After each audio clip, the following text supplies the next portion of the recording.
এই অজুর বিষয়ে আমাদের বেশ কিছু ত্রুটি, বেশ কিছু ভুল ভ্রান্তি হয়ে থাকে। অজুর যে ভুলগুলো হয়তো আপনিও করেন, আমরাও করছি প্রতিনিয়ত, কিন্তু জানি না। এই তিনটা কাজ করলেন মানে কি, জান্নাতের 8 দরজার একটি কমন রিমোটে টিপ দিলেন, আপনি সবগুলো পটপট খুলে যাবে, যে কোনো দরজা দিয়ে আপনি জান্নাতে দাখিল হতে পারবেন ইনশাআল্লাহ।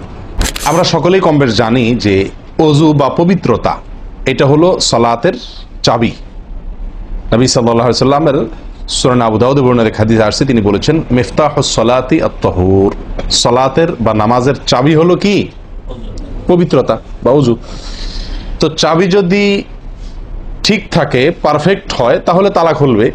আর যদি চাবি পারফেক্ট না হয়, ঠিক না হয়, তাহলে সেক্ষেত্রে তালা খুলবে না। ওই চাবি দিয়ে আপনি ঘরে প্রবেশ করতে পারবেন না। মনে করুন জান্নাত হলো আমার ঘর বা গন্তব্য, ঢুকতে হলে আমাকে সালাতের তালাটুকু খুলে ঢুকতে হবে, অর্থাৎ সালাত পড়ে ঢুকতে হবে, আর তার চাবি হলো পবিত্রতা। তাহলে পবিত্রতা চাবি, তার তালা হলো সালাহ, আর সালাহ পড়ে আমি ঢুকতে চাচ্ছি জান্নাতে। এই অজুর বিষয়ে আমাদের বেশ কিছু ত্রুটি, বেশ কিছু ভুল ভ্রান্তি হয়ে থাকে। অজুর যে ভুলগুলো হয়তো আপনিও করেন, আমরাও করছি প্রতিনিয়ত, কিন্তু জানি না। তো সেগুলো নিয়ে আমরা সংক্ষেপে আলোচনা করব।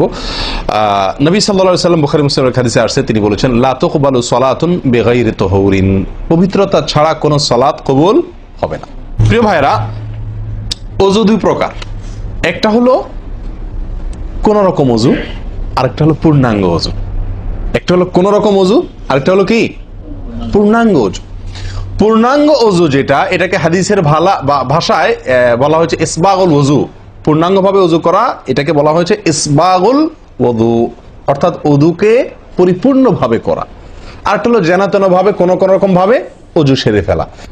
অজুর যে ফজিলত, অজুর যে ফজিলত মুসলিম বর্ণিত হাদিসে আসছে, নবী সাল্লাল্লাহু আলাইহি ওয়াসাল্লাম বলেছেন, যে ব্যক্তি পরিপূর্ণভাবে অজু করবে, পরিপূর্ণভাবে অজু করবে, ভালোভাবে অজু করবে, এবং অজুর শেষে কালিমাতুশ শাহাদা যেটা আছে, আশহাদু আল্লা ইলাহা ইল্লাল্লাহু ওয়াহদাহু লা শারীকা লাহু ওয়া আশহাদু আন্না মুহাম্মাদান আবদুহু ওয়া রাসূলুহু, এই কালিমায়ে শাহাদা পাঠ করবে অজুর শেষে, এই ব্যক্তির জন্য আল্লাহ সুবহানাহু ওয়া তাআলা জান্নাতের সমস্ত দুয়ার খুলে দিবেন।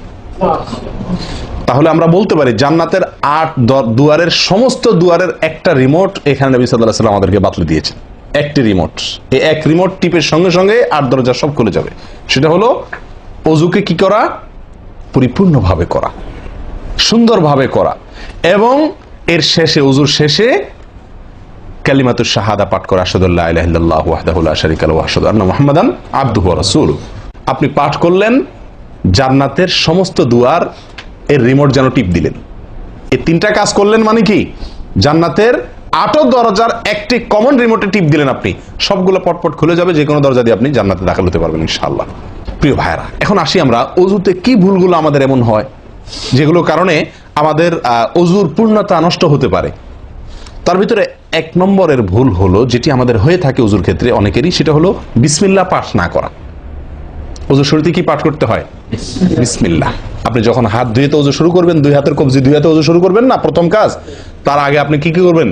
বিসমিল্লাহ, বিসমিল্লাহ বলে হাত ধুয়ে তারপর অজু শুরু করবেন। বহু লোক আছি আমরা, অজুখানায় ওই গল্প করতেছি, আড্ডা মারতেছি, কথাবার্তা বলতেছি, এই বলতে বলতে অজু শুরু করে দিছি, তাহলে বিসমিল্লাহ কখন পড়তেছি? বিসমিল্লাহটা অনেক সময় অমনোযোগিতার কারণে, অবহেলার কারণে, অন্যমনস্কতার কারণে বিসমিল্লাহটা অনেক সময় আমরা বলতে ভুলে যাই। অথচ এই বিসমিল্লাহ পাঠ